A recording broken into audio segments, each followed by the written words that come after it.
would like to welcome you to today's panel discussion, which is part of the ramp up to the big weekend of the Iowa City Book Festival. Each year during the festival, we partner with the IWP on this panel discussion that they have each Friday. And then we also have a number of the International Writing Program writers sitting on our panel discussions throughout the course of the weekend. So we left a festival program on all of your seats, so I hope you have the opportunity to take a look at those and determine what you would like to do. We had more than 60 events scheduled over the course of this 7-day period from Monday through Sunday, and so a lot of opportunity for you to see an awful lot of literature and writers. So I will now turn things over to Christopher Merrill with the International Writing Program, and he can introduce today's panel. So thank you very much for coming out.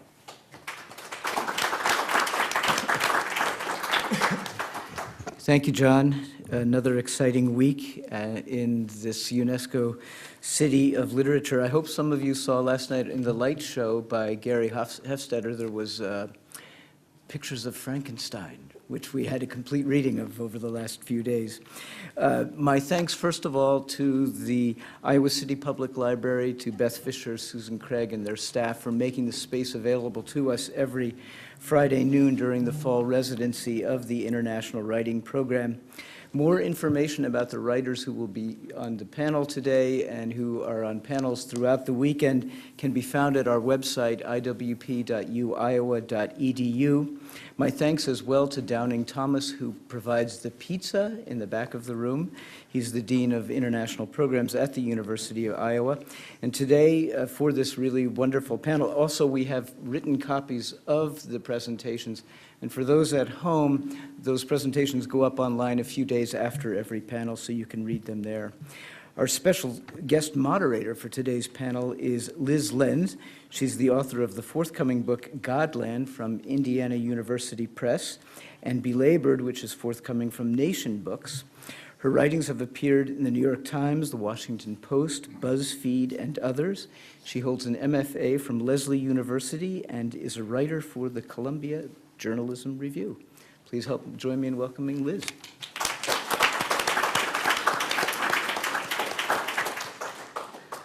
Hello. This is going to be marvelous today. I'm very excited. The topic, as I'm sure you all know, but let's just do it. They gave me a script.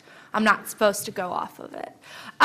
So the topic is you must read this. And many of us carry within us a special writer or book whose work, vision, or voice have uniquely captivated us, perhaps remaining a lifelong essential attachment. So with us talking about these works is Romanian author Dan Coman, who's at the far end. His work is characterized by visionary force and volcanic temperament. Conan has published 3 novels and 4 books of poems, one of which, The Year of the Yellow Mole, won him the Mihai Eminescu Award. Other awards include the Romanian Writers' Union Prize, the Crystal Valencia Prize, and Radio Romania's Cultural Award. His work has been anthologized and translated into 7 languages, including English. Coman's participation is made possible by the U.S. Embassy in Bucharest. And then next we have Rasha Khayat, a novelist and columnist from Germany, right there at the other end. Rasha was raised in Saudi Arabia, and her blog called The West East Diva is credited as being a window into the Arab world for native Germans. She writes for the theater and for newspapers, mainly on multiculturalism, and is the author of the novel For We Are Elsewhere Now, which was nominated for the 2016 Klaus Michael Kuhn Prize for Best First Novel, and translated into French and Arabic. She is also the recipient of a Jürgen Ponto Foundation Fellowship, the Robert Bosch Foundation's Research Fellowship, and a Siegfried Lenz Fellowship. She participates in this year's fall residency, courtesy of the Max Cade Foundation. Then we have Chow Hon Fai of Hong Kong, also known as Bohemia, uses techniques traditional to filmmaking to incorporate movement, light, and sound into writing that exposes and engages the absurd effects of poverty and grief. Bohemia received the 35th Youth Literary Award for Poetry in Hong Kong, the 2014 Award for Creative Writing in Chinese for Poetry, the Li Xinhua Prize, and the Young Artist Award of the Hong Kong Arts Development Council, recognizing his experiments with form, sound, and image.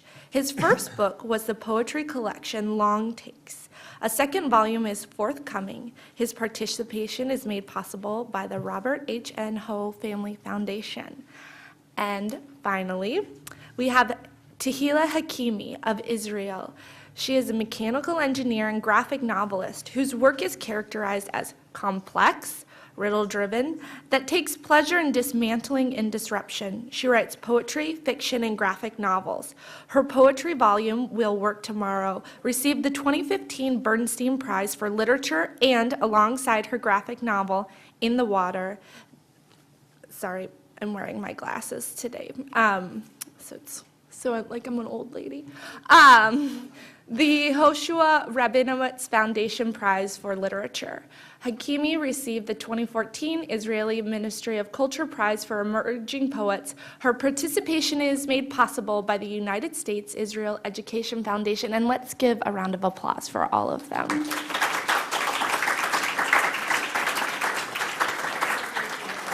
And each of these incredibly talented writers has prepared a statement. So let's start right here with Rasha, and then we'll go down the line. And then we'll take some questions, so be thinking while you listen. Hello, everyone. Is this on? Okay. Hi, everyone. Thank you for coming. Very generous of you to have us. When I heard I was going to be on this panel about books and you have to read this and all that, I got a bit of a panic attack, because I don't read all that much and I don't know anything about books whatsoever. So I was thinking, okay, what am I going to tell these people? And, you know, I wrote to my friends, all writer friends back in Germany, incredibly successful people. Oh, and then one of them got in touch and says, you know what, I just had a really, really great conversation on email with one of my friends, 2 writers, and they forwarded me this correspondence. So I thought, you know, best thing, I'm going to read it to you, which kind of gives an insight on how to read and why you must read books. And I asked one of my friends, Rumena Bujadowska, to help me out and read one of the emails. Dear X, it was so great to run into you last night at the book fair party. Didn't you just love the opening remarks by the director? So eloquent and humorous too. Isn't book fair season simply the best time of the year? So lovely to meet all of our old friends in such a literary, pleasant environment. You haven't changed a bit, I have to say. I'm glad you're doing so well in your new job. Sure, writing for TV probably isn't what you wanted to do, but at least you don't have to worry about money like the rest of us, right? Since you said you don't get to read much these days, let me write down the books I told you about last night. Maybe when you're on holiday the next time, you have time to pick 1 or 2 of them up. So I really enjoyed this novel, The Eighth Life, by this German-Georgian writer, Nino Haratischvili. I think she's incredibly talented and so young. Imagine writing a 1,300-page book at that skill level. The whole construction is impeccable. The choice of characters, the metaphors and everything, perfect. A modern classic, if you ask me. Another must-read, I think, is Before the Feast by Sasha Stanisic. I know you didn't like him when he first came out because you thought he was too pretty and all that, too handsome to be a good writer, which might be true for some, but let me tell you, X, not this one. With this book, he just excels. What he does with language, craft, and his imagination, very admirable. I thoroughly recommend this book. As one of the reviewers wrote, it's truly world literature. And I remember we talked a little bit about Teresia Mora and the prize she just received. In my opinion, it was about time she got recognized for all her literary achievements. Please try and give Ungehoya another go. It is such an important book. The way she manages to track 2 plot lines just by using footnotes, marvelous. Okay, X, I must run. I have some writing of my own to do, haha. My agent already called me twice since I started this email. It was great to see you. Please keep in touch. Have a good one. Yours, Y. And here's what my other friend replied. Dear Y, yeah, it was interesting seeing you last night. I must say, you truly have changed since I last saw you. Maybe it's a writer thing, or the side effect of being in this pretentious literary business for far too long. I never heard you use terms like modern, classic, admirable, or choice of metaphors before when we used to talk about books back in the day. That's why I always liked you. You didn't give a shit about metaphors or critics or modern classics. You simply loved books because they moved you. Remember when I gave you John Didion's The Year of Magical Thinking, and you told me you read it in one night and couldn't stop crying? Or how you never could shut up about Anne of Green Gables, and how you identified with this strange red-haired girl, and how you felt less lonely as a child because you had Anne with you in your room? One of the best conversations we ever had, I remember very clearly, was when we both got really drunk on cheap whiskey, and you gushed on and on for almost 3 hours about Sterne erben, Sterne färben by Marica Bodrusic. You told me it changed your life. It changed how you looked at yourself and at your own language, at words, period. You lent me your copy, which was full of notes in the margin and had underlined whole paragraphs, and the book wasn't even a book anymore, just a stack of papers hanging by a thread because you've read it so many times. You know, I think you really should go back to your old way of looking at literature. I have no doubt the books you recommended are good ones, maybe even modern classics, but I'm sure they've moved you. Otherwise, you wouldn't feel you want to talk to me about them. There's no shame in passion, even for a successful writer like yourself. Just stop pretending. You'll be a much better writer for it. And you're allowed to still love Jane Austen and can be respected by those douchey critics. Who gives a shit about these people anyway? That's what we used to say. Remember? Yours, X. Thank you.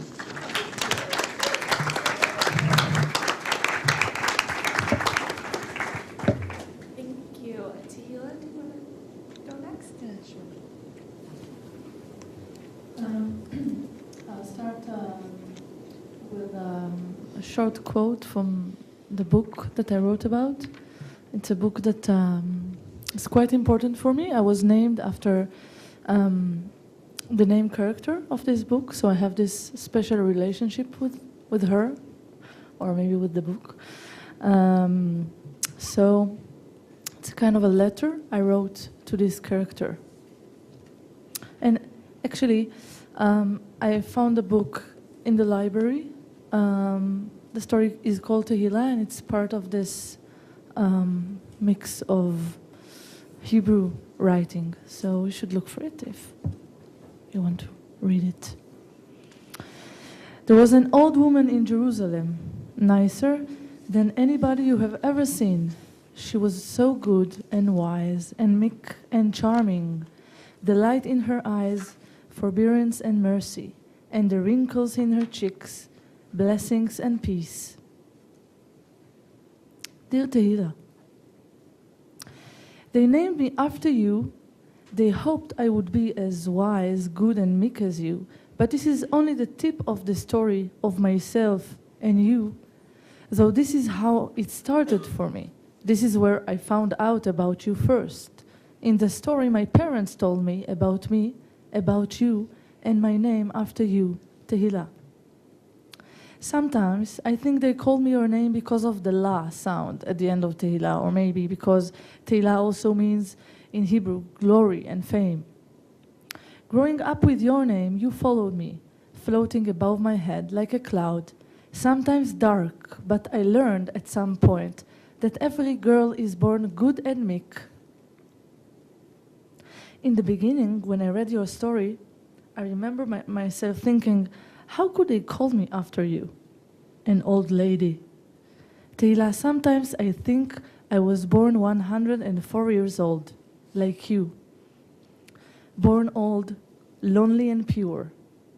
On my first read, I did not understand it at all. I started to read and then stopped again and again. I resisted learning about you so early on, about me. Or maybe it was you who asked me to leave it, to go away, and then invited me to come back and read it back and forth, like the movement of the pendulum. Tehila, your story was one of the first stories I chose to read on my own, while they called me by your name. Since then, we are like that, tied together. I was at the age of 10 or so. Much too early for that kind of a story. Some of my writer colleagues say it's the highest point of Agnon's career. Some professors might say so too.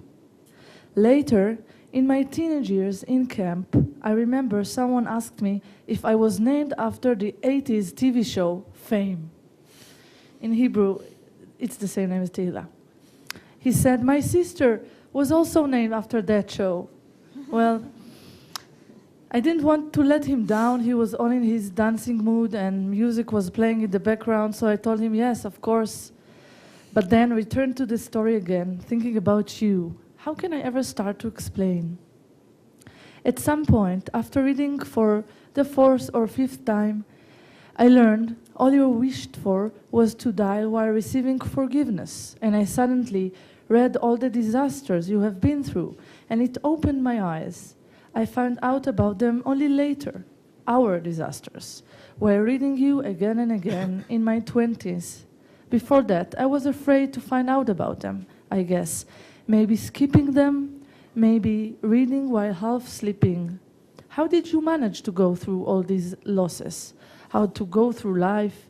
How did you all go through life? I asked my grandmothers while they called me by your name, Tehila. Now, I ask your permission to get closer to the story, to the tone, because after I read it once more, I will start to get closer. Now I know that I didn't meet you, Tehila, till I completely left the story, and then return with every leaving you left me to stand on my own, left me alone, Tehila, on my way to my place of thinking, on my way to begin to understand, on my way to writing. After each return, I tried to learn as you tried to show the writer in your story. I learned about graciousness, that grace will never be deducted with graces in return, and that sometimes you must leave, and on the return you will see what you have been missed. Although some might say your character stands for Jerusalem, some might say for writer's muse, I see you as my teacher, my guardian cloud.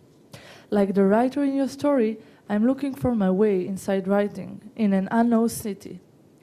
Well, not as holy as Jerusalem, but like the writer in your story, Tehila, I'm in a room far away from home. And as you taught me through my readings, I try to live, and on my return, I try to find that thing that I failed to notice before. Thank you.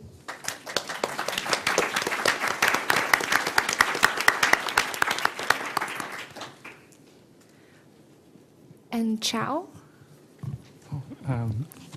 Thank you. A media that shines again and again, the poetry of Mrs Liu. The life of a writer is a saga.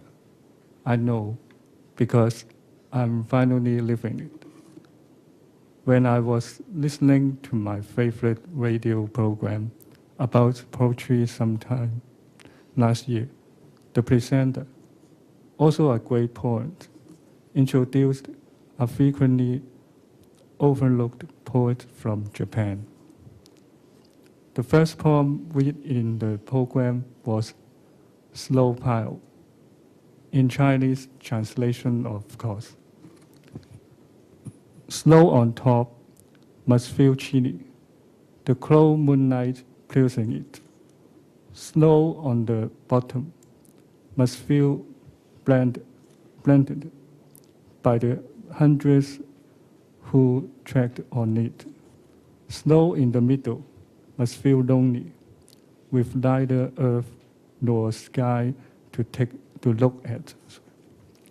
Can you hear the voice of loneliness?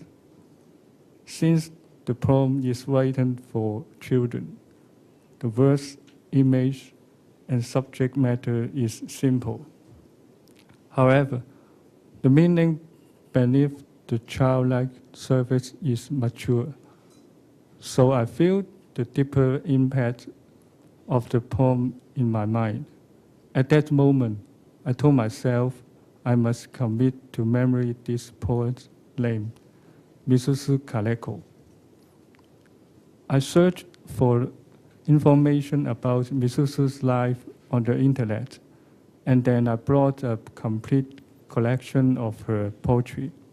Mrs. had written 512 poems in 3 pocket diaries until she committed suicide in 1930, when she was only 27 years old.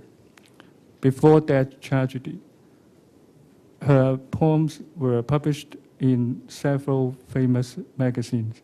She became a star of children's poetry. Soon she was married and then was pregnant. Unfortunately, her husband was unfaithful, prohibited her writing, used violence against her, and gave her gonorrhea. Moreover, when she decided to get divorced, her husband took their 4-year-old daughter away. All this sent Misuzu into deep despair. In her poem, Cuckoo and Grave, I can empathize with her as she thinks about death, disheartened by life. A sorghum enters its cuckoo, that tight, uncomfortable cuckoo, but the sorghum must be happy. It will become a butterfly and fly away. A pleasant enters a grave, that dark, lonely grave, but the good pleasant will grow wings, become an angel, and fly away. I apologize for my pessimism. I'm always sensitive to sadness. Despair is like my old friend. I remember how it feels when I need to give up writing because no one had interest in my short stories 15 years ago. I made a decision then to be an anonymous Hong Kong peasant, living without dreams for the rest of my life. If I hadn't gotten a job in a bookstore, I may have become a zombie. I discovered poetry in the bookstore and tried writing poems. Misuzu meets a clerk who married her in her family bookstore. Fate is a riddle. Years after Misuzu was gone, a Japanese poet named Seto Isaki, discovered Misuzu's poem Big Catch and most admired how Misuzu could transcend her perspective as a human being to sympathize with the fishes in her poem. At sunrise, glorious sunrise, is a big catch of sardines. On the beach, it's like a festival, but in the sea they will hold funerals for the tens of thousands dead. Seto spent 16 years searching for Misuzu's poetry and life story. Seto uncovered that Misuzu was born in 1903. She grew up in a fishing village, and the natural environment there became one of the major themes of her poetry. She and her close younger brother, Masasuke, always shared ideas about literature and life together before Mrs. got married.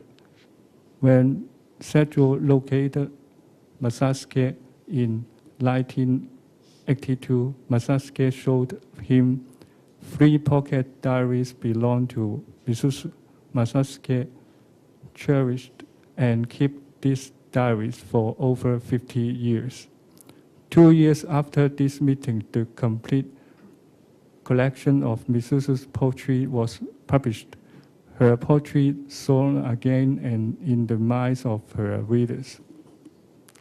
March 11th of 2011, a major earthquake and tsunami struck Lofton, Japan.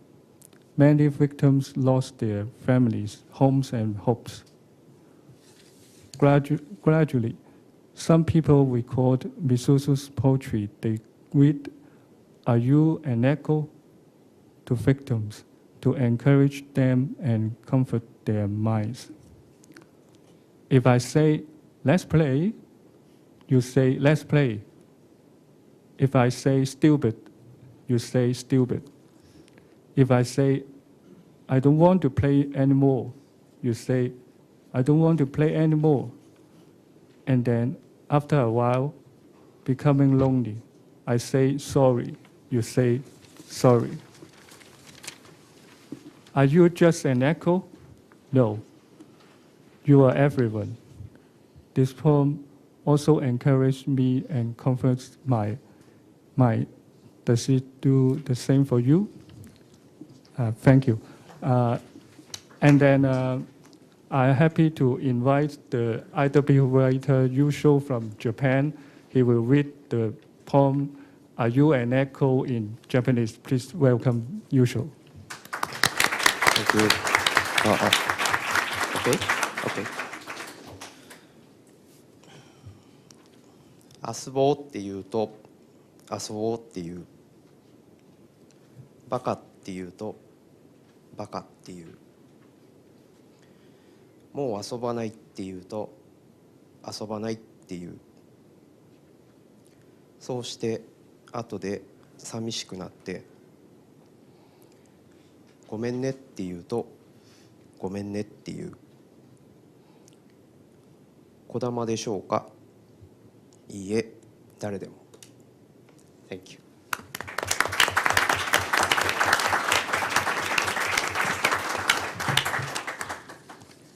All right, and now Dan. Hi, hello. Let's have some free pizza first. Let's have a cup of coffee first. That's how one of my favorite books ends, and how each morning here at Iowa House Hotel, amazing place, starts. One of these mornings, walking with my espresso along the river, I witnessed the following scene. A mother with her little son had just crossed the bridge, and at the end of it, on the grass, they found a wild goose, dead. Initially, after watching it without saying a word, they continued of their way. Then, suddenly, the little boy, playing with his football, that American football, walked away from his mother, turned back, and slipped the ball under the wing of the dead bird. Not to feel so lonely, the boy said, running back to his mother. The woman didn't say anything, absolutely nothing. She just looked at the boy. And that bright, intense look was enough for the whole universe to rebuild itself, to make sense again.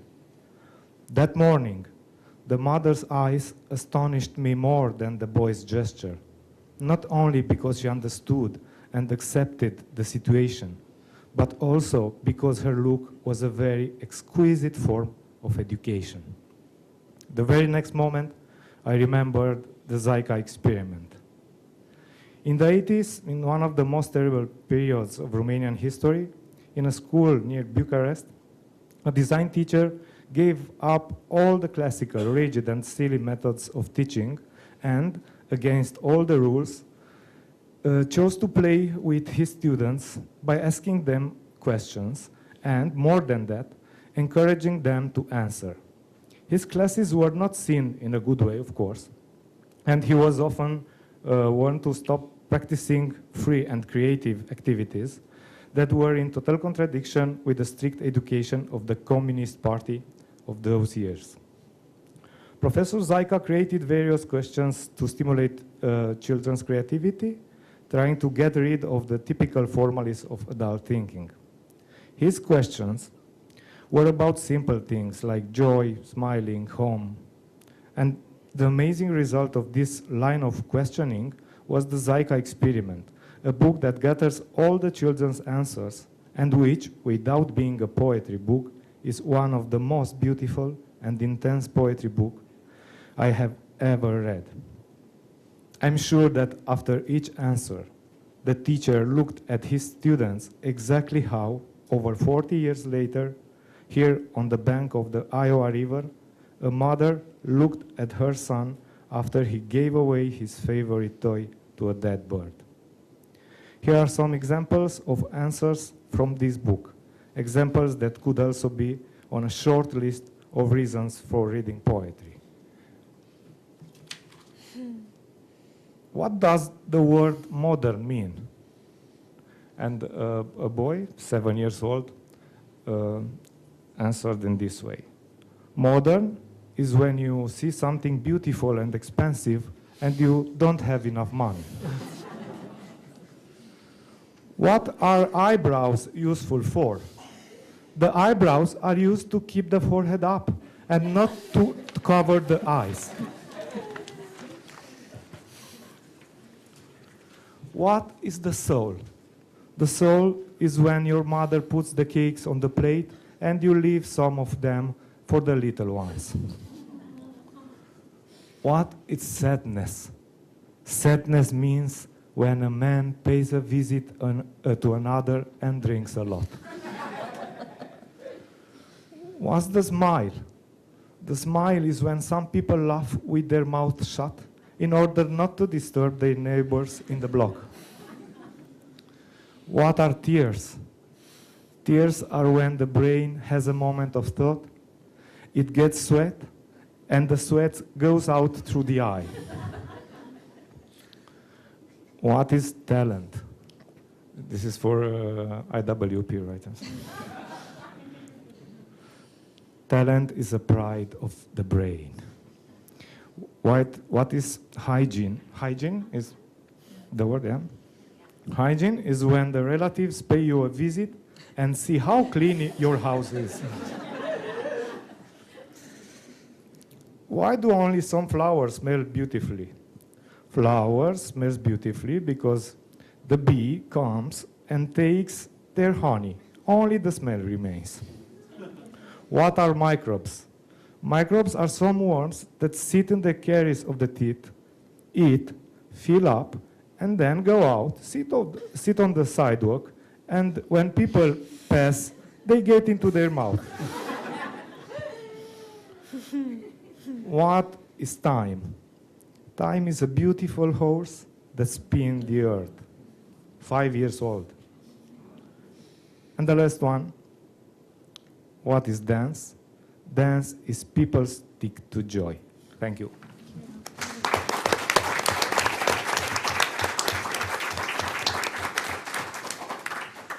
And now I think if any of you all have questions, we'll open it up to questions. There is a microphone that will be traveling around, so if you raise your hand and then we'll point you out. And then, oh yes, hi Dan, you have a question? You have a mic, go for it. I have a question for you. Because these days I was thinking, I was trying to find a reason for reading poetry.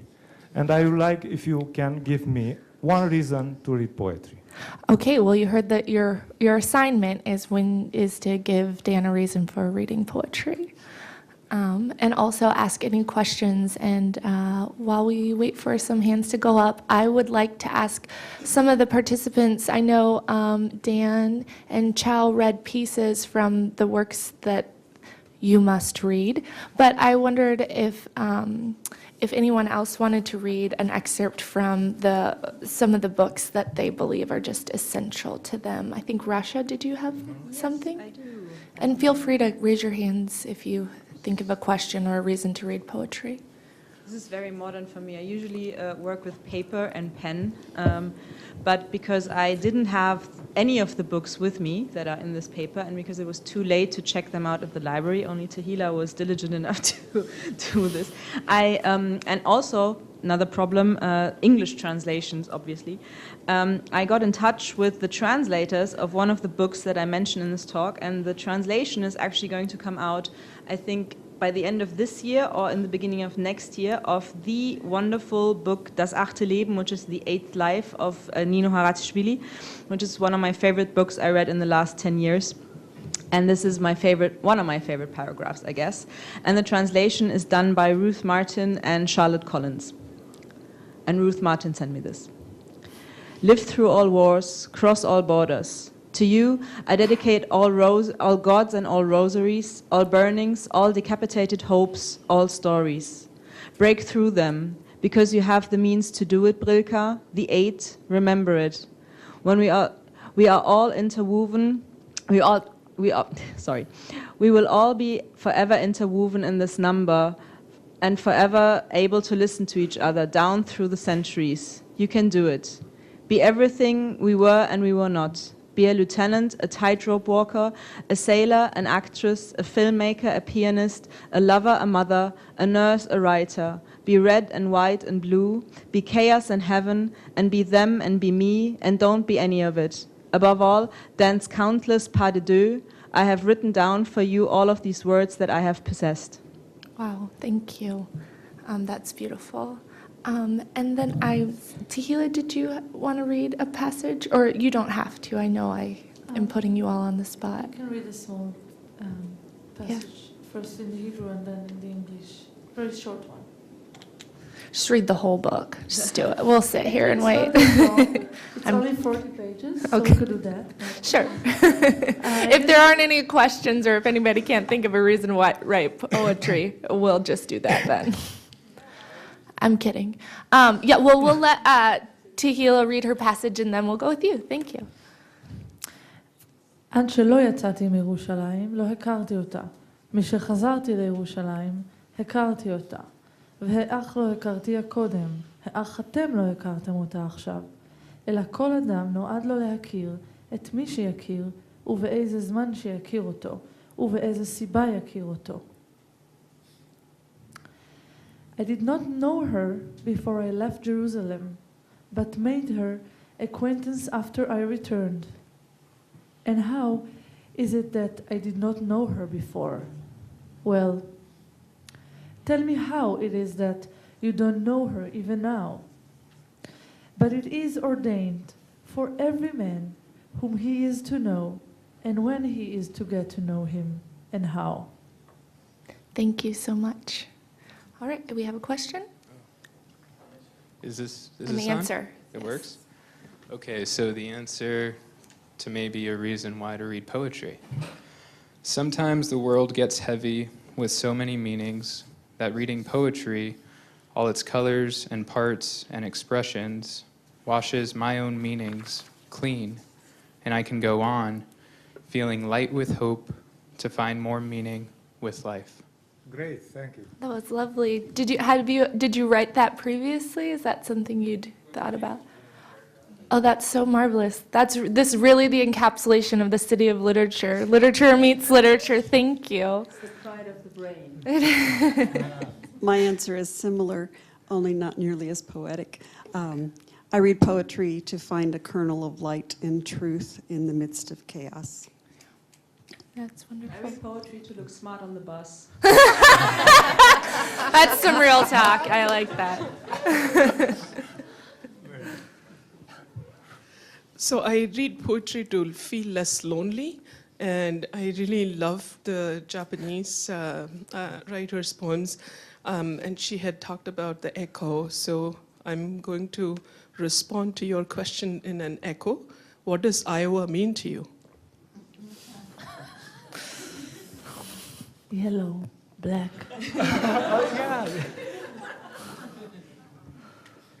Oh, yeah.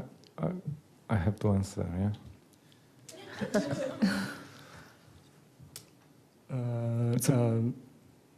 It's for me or for... I think everybody should answer. Yeah. I go first? Well, you know, it's a small town. Well, I guess in one aspect it means America of some sort, but also place to write and also a place to miss food.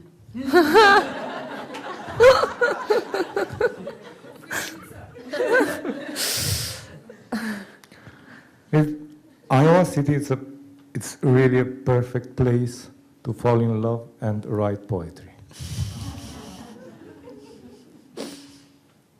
Especially Iowa House Hotel. I mean, in the lobby is the best place to write poetry. This is really becoming a commercial for the Iowa House Hotel. Oh, we haven't even talked about the breakfast at the Iowa House. We haven't. We're going to change the name of the panel to "You Must Eat This." All right. Are there other questions, answers? Because I do have one for, or if anybody else wants to answer that question. Maybe the most silent place in my lifetime. Because I come from a very busy, very noisy city, so yeah, I enjoy it. Yeah. Yeah, everything has been said, I guess. But in all seriousness, I think when I came here, I was expecting to just, shut myself off, write for 3 months, and be by myself. And then it just happened that I met some really, really great people here who I spend a lot of time with. And I'm really hoping that we get to spend more time as we leave here. And I've made really good friends, especially some amazing, strong feminists and loud and funny and intelligent women. And I'm very grateful for that. All right. Do I see any more hands? No one? Well, I do have a question about the difference between books that you read as a child versus books that you read as an adult, because I think each of you in your own way spoke about that, being named after a book and struggling with it in your younger years and then understanding it later. And I wondered if any of you wanted to talk about the books that were formative to you as a child and the way that those are different than the books that you appreciate as an adult. I can start. Go. Just fight for who starts first. Yeah, okay. Yes. It's a very difficult question, as the whole scenario of you must read this is a difficult question for writers. It changes daily, hourly sometimes, Books as a child, I mentioned her in this paper actually, is Anne of Green Gables, who as a matter of fact really was very important to me. But also Astrid Lindgren, who I'm sure you all know is still one of my favorite writers. I don't think I would be a writer if my grandmother hadn't read everything by Astrid Lindgren to me from when I was very little. But Anne of Green Gables has a very special place in my heart because I really identified with her when I was 8 or 9 because she was wild and she had red hair and she liked weird books and she had problems fitting in with other children. And I could really identify with that. Like everything about her made me less lonely and made me feel less weird in a very strange, small city that's a little bit like Iowa City.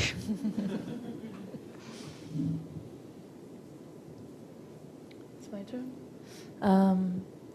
Well, you asked how is it different. I guess that when I was a kid, maybe at the beginning my parents chose what they're going to read to me, so I didn't have a lot of choice. But then I started to read quite early, and I read a lot, and at some point I started to read the books that my parents had.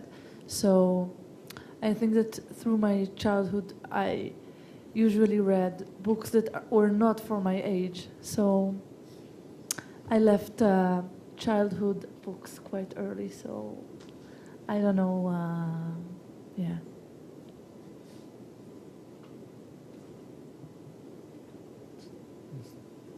It's about Chow.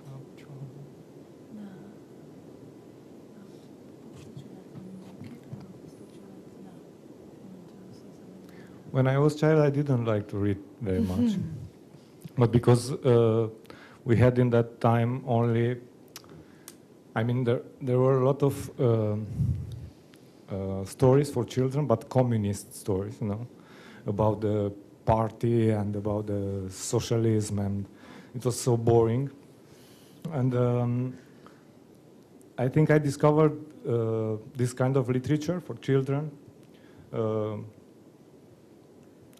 I know, when I was 20 or something. And now I'm a big fan of this kind of literature. And for me, it's amazing. And I really appreciate the writers who can write this kind of poetry and stories, books for children. For children, it's really, really very difficult, and I really love to read this kind of books.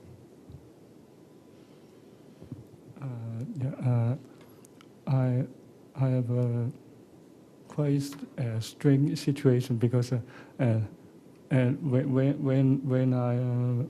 I was a child, I didn't read some books for children, but now when a huge man,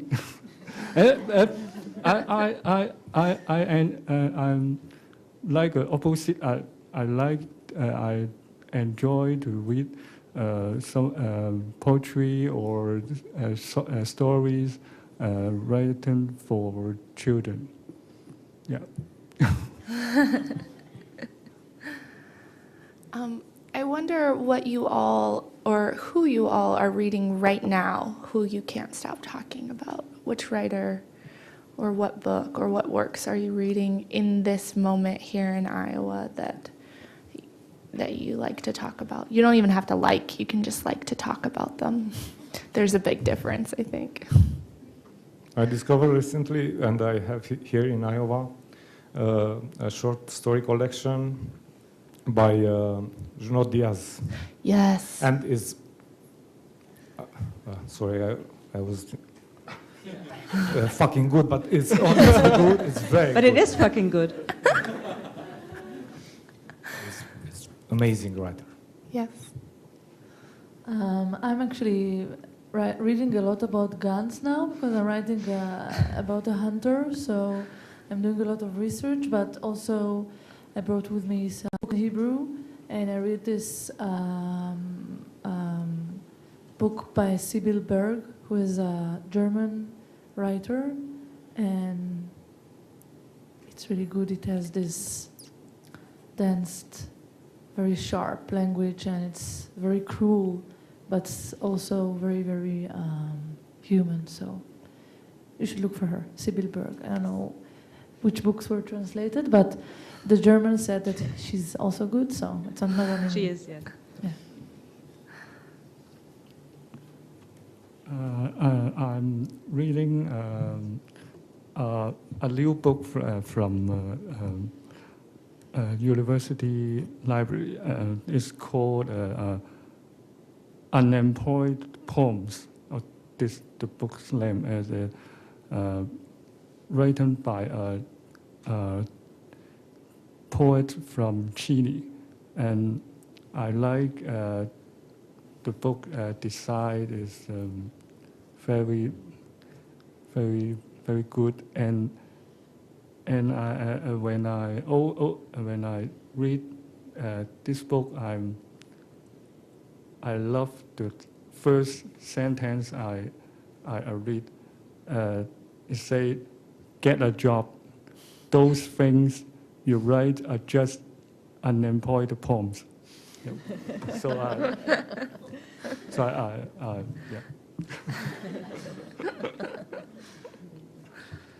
Yeah. I'm reading multiple things again. I am reading right now a book by an Irish writer called Colin McCann, who I really like, and it's one of his early works. It's called This Side of Brightness. I have read it when it first came out in the late 90s in German translation, because it just happened that I was working at a bookshop back then, and he was giving a reading, and it was incidentally my birthday, and he signed it for me with "Happy Birthday," and that is somewhat 22 years ago. So now I'm rereading it first time in English, and I really recommend reading whatever you can get hold of by him. But also I just checked out from the library Vladimir Nabokov's lectures on Russian literature, and they are hilarious. So I can also really recommend him. He really hates Tolstoy, and that is fantastic. And also I agree with him that he really thinks Gogol is the greatest. And so yeah, if you want to have a good laugh, check those out.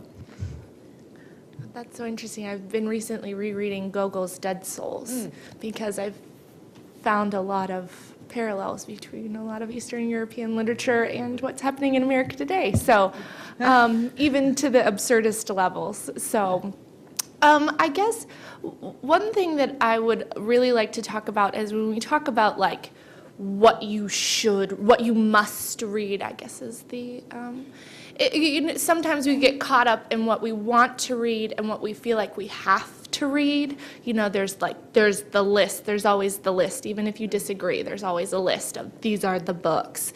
And then I think most of us in our heart of hearts are like, well, I just really like Superman comics. Harry Potter.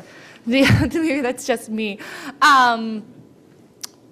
But actually, I'm a Batman person. It's fine. But so I wonder, but there is value, I think, in reading a classic, however you want to define that. And so I'd like to throw it to our panelists. What classics do you think are worth, classics of, you know, whatever genre and whatever way you want to interpret that, are worth preserving and reading and rereading? Again, another difficult one. Yeah, I'm so sorry. I'll do it easy. Well, like I said, I reread Gogol's Dead Souls, and I also recently reread Madame Bovary and was blown away by it in a way that I wasn't blown away when I was forced to read it in college. Well, I always, and I know this makes me a cheesy girl, but I always argue for Jane Austen. Yes. Always. Mm-hmm. My favorite Jane Austen quote ever, I have it as a poster on my wall, I made it myself, is, "My courage always rises with every attempt to intimidate me." And if you don't read a book that has sentences like this in this, it's really your own fault. So Jane Austen all the way. Yeah, Jane Austen stand perfect. Anyone else? And again, if you don't like my questions, you don't have to answer them. Should have said that in the beginning. Can I say the Bible? The Bible? Ooh, I like it. Yeah. So many stories, ordinary structure from the Bible. And there's so much like death and gore in the Bible, like people getting stabbed in tents and thrown out of windows, and it's really exciting. Yeah. Judges, 1st and 2nd Samuel. Adultery. Oh, I mean, look, that goes without saying, right? People hanging in the trees by their hair, talking donkeys. That's a really good one. Thank you, Chow. Anybody else? No? I reread now Orlando by Virginia Woolf. So yes. I always go back to her. I also go back. I don't know if you'd call him classicist, but for me he's my classic. I go back to Kafka a lot, and maybe Agnon is like a Hebrew classic, the one that I read from. I go back to him a lot also. Yeah. Perfect. Well, we only have a couple minutes left, and does anyone else have a question out there before I ask my final question, which hopefully isn't too hard? Yes. Oh, 2 questions. Here we go. 1, 2, 2, 1. I'd like to ask any of you. Well, we have a microphone. If you could just hold on 1 second. Order of operations. Speaking of, is it on? Yeah. Yes. Speaking of classics, any of you, especially women, have you read Lolita, and what do you think of it? Well, I read it when I was very young, so I think maybe it was high school, like 17. And I don't know if I got that back then, like this whole, it's a horror. But I guess that if I would have read it today, I would have felt a lot of anger, and also maybe I would just stop reading in the middle. I have this rule that if I open a new book and the main characters, it's not necessarily connected directly to Lolita, but if I open a new book and I start reading, in the first 20 or 30 pages, the main character, which is mostly man, goes to a whore, I stop reading the book. So, for me, it's also a long time ago since I've read it, maybe 20 years ago. But I have recently thought about, since I'm now reading his lectures again, thought of going back to it again, because I just love him as a writer, period. He's, for me, one of the most brilliant writers at all, and I have started now to read the things that he has published in English, in the original English, because until just now I read it in German translation. And for me, it's just, there's so much to learn from the language and from the details that he puts into his work, and from like Pnin is one of my favorite novels of all time. Ada, which I don't know which is the English title, it's in German it's Ada oder das Verlangen, and also his the Memory Speaks, the attempt of an autobiography, fantastic. So I do get what Tehila is saying, and I also think that maybe if I would go back to it today and read it with that, feminist kind of glasses on, but I always resist to do that, especially with someone I admire so much as a writer.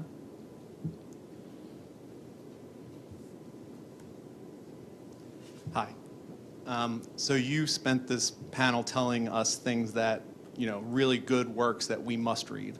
Are there any works that you feel as though you should read, but for whatever reason have not gotten around to reading it? Oh, a lot. You should see the piles next to my bed. Examples?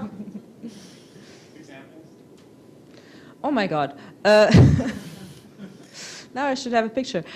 I don't know. I guess we all buy books all the time and check out books from the library. Then again, someone gives you a present, or if you're lucky enough to have a nice publisher, they send you books all the time. And so it just piles up. I have maybe 30 books next to my bed right now, and they're German contemporary literature, they're classics that I've been meaning to go back to, their journals, and all kinds of things, and it's really hard, and sometimes I stand in front of my bookshelf and I think, oh my God, I don't have anything to read, which is stupid, and then I go out and buy new books, which I then put on the pile again. So yeah, I have probably as many books that I want to read, probably more than books that I want to recommend. So.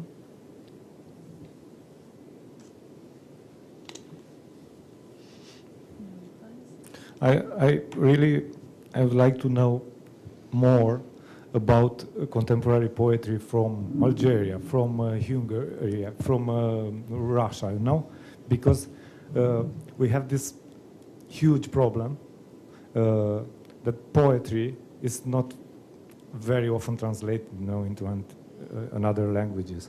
And I'm very, very interested in poetry, in this kind of contemporary poetry, and I would like to to read this, I know, Salah Badis, I don't know nothing or almost nothing about his poetry or about the poetry from his country. And I really would like to know, to have, I saw in the library or in the bookstore, I don't remember, that American collection, the best poetry every year, but it's very difficult to have in my language, And we know a lot about, let's say, American modern poetry, but almost nothing about Bulgarian poetry, and we're neighbors. It's very strange. But who knows?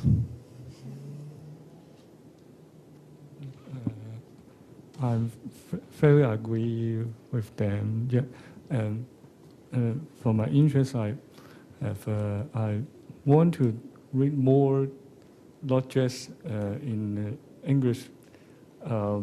Maybe other countries in the world about their poetry, because I need to depend on the Chinese translation, but it's so many poetry of other countries not yet have the translation. I want to is more poetry of other country I can read, I can learn from it. Tehila, did you have an answer to that question? No, I think I just agree with everyone. More poetry and everything that's right by Rasha's bed. All right, thank you all so much. And another round of applause for our wonderful panelists.